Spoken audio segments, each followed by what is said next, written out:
What's up, y'all? Candy Girl here with my 2 cents on the royal wedding. Before I get started, for all of you all who have not done so already, please subscribe.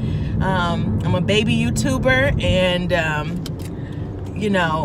my following is small, but that just means that I pay more attention to my following. I have time to really respond to individual comments, have a dialogue, all that kind of stuff. So please subscribe, comment, so that we can have a dialogue about this. Now, what I want to talk about in terms of the royal wedding is, first of all, that boring ass dress. Okay, if you got bazillions of dollars, the last thing that I want to see you wearing is a solid white, poorly tailored, poorly altered dress that has absolutely no character. Her veil was probably cuter than the actual dress, which is really sad. And it just didn't fit well. It didn't flatter her curves. You know, for her to be skinny and light skinned with long hair, she showed was not repping, okay? So,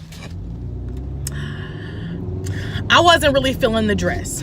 One thing, however, that you may not know is that her dress was still slightly risque, because at a royal wedding, you're not supposed to show your shoulders, and them shoulders was out, okay? If she had anything that was gonna be out, it was gonna be them little rusty ass shoulders. Good for her though. You know, I'm happy for her. You know, she's come from a modest beginning and, you know, found someone that she truly adores. Now, this is the last thing I'm gonna say about the royal wedding, and then I'm gonna leave it alone and I'm gonna get to the deeper issue. The way she was looking at him, I was like, girl, if you don't stop, you know you a common hoe. You don't need to be, my prince.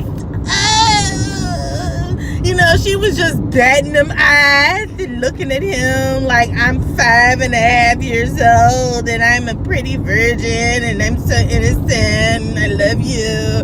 And I'm looking at her like, girl, if you don't go ahead and just stop playing like you ain't been sucking his dick for all this time, please. I know, but I know I shouldn't be talking about the princess like that, but let me just say, this girl is not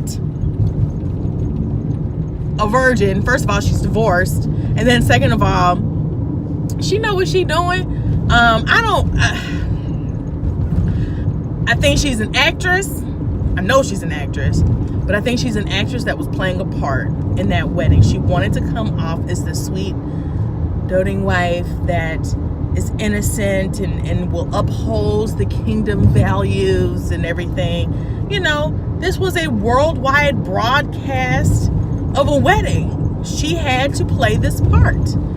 But she does not have hoes like me fooled, because we know what we have to do in order for people to take us seriously, and that's one thing is to look like a virgin, and we all know that you ain't no virgin. But anyway, on to my real, you know, content, because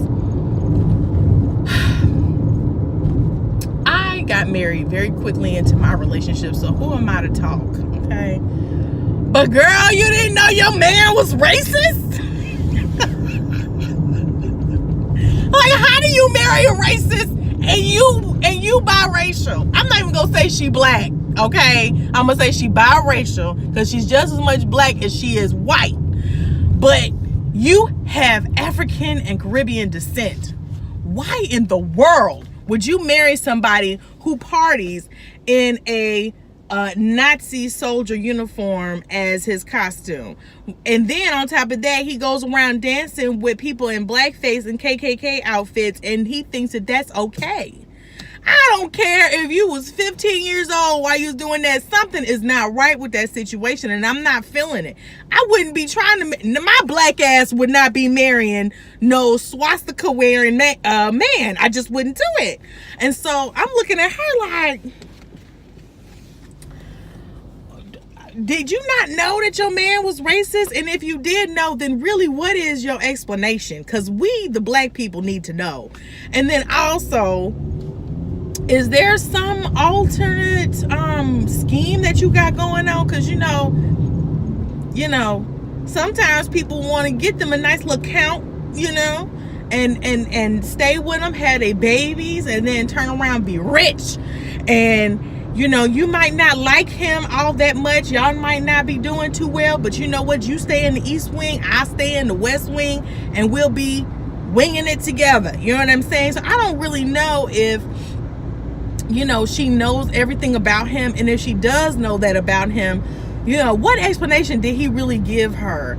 And now that we know that, you know, does she feel like she has to explain anything? I don't know if she has anything to explain to us. That's not our man. We're not laid up with him. But she's given away a whole career, her whole social media, you know, presence. She's basically giving away her own individual identity to be with this man. And a lot of people are looking up to her because she has this fairy tale story to her life. And now she's getting with this prince, but he's racist as fuck. And so I just don't know how she is going to explain that. She's supposed to be someone that people can look up to. And I don't think any black or black woman or person of color should be looking up to her. Now, if y'all know some other kind of interview that I missed where she has addressed that kind of stuff, then let me know, and I want links, honey, because I need to see what she got to say about this. But that was pretty much all that I had. I had seen a couple of YouTube videos with evidence, I mean receipts, of him in this Nazi uniform for Halloween, and then dancing with somebody with a Ku Klux Klan outfit on, and then another person in blackface. That's highly offensive to blacks. And she is raised by a black woman. So I'm just wondering, like, did she feel like, you know, hey boo, I need you to explain this before we start having black babies together. You know what I'm saying? And then, let's be honest, the whole slave trade started with the British Empire. So, you know, they got a racist family, period. Are they going to raise their children to acknowledge and to know about their black roots? Is Meghan going to make any kind of effort to give back to the black communities that her royal family has exploited in order to have economic prosperity, and that they continue to exploit for economic prosperity? Like, I wonder, you know, how involved is she going to be in humanitarian efforts? What humanitarian efforts she's going to choose? And does it have anything to do with the reparations or just the restoration towards people of color? Y'all let me know what y'all think in the comments. Until next time, you all, love and blessings.